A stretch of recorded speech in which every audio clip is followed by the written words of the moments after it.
মদিনের জ্যোতির্ময় পাক হচ্ছে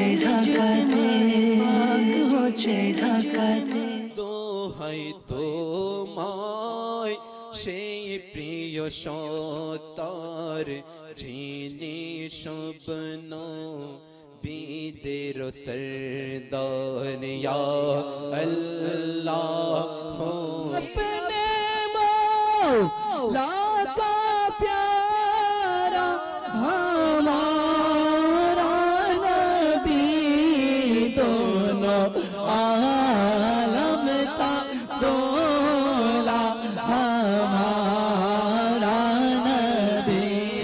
প্রিয় ইসলামী ভাইরা, সময়ের গুরুত্ব দ্বারা কি উদ্দেশ্য, সময়ের গুরুত্ব কিভাবে দেয়া যায়, আসুন তা কোরআনে পাকের এই আয়াতে মোবারকা যা দ্বারা বোঝার চেষ্টা করতে পারি। বুদ্ধিমান সে যে এই নশ্বর দুনিয়ার ধোকায় পতিত না হয়ে স্বর্ণ অলংকারের চেয়েও অবমূল্যায়ন না করে তাকওয়া ও পরহেজগারি অবলম্বন করা।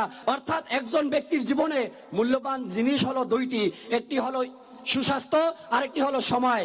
সাল্লাল্লাহু আলাইকা ইয়া রাসূলুল্লাহ ওয়া সাল্লাম আলাইকা ইয়া হাবিবাল্লাহ।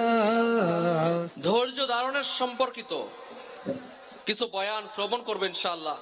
আল্লাহ তাআলা যার কল্যাণ কামনা করেন তাকে বিপদে লিপ্ত করে দেন। যার সম্পদ বা প্রাণে বিপদ আসলো অথবা সে তা গোপন রাখলো, তবে আল্লাহ তাআলার প্রতি দায়িত্ব যে তাকে ক্ষমা করে দেয়া।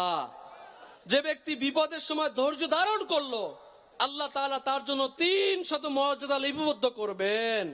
এই ধৈর্য তারা কাদের পদ্ধতি ছিল? আল্লাহ ওয়ালাদের।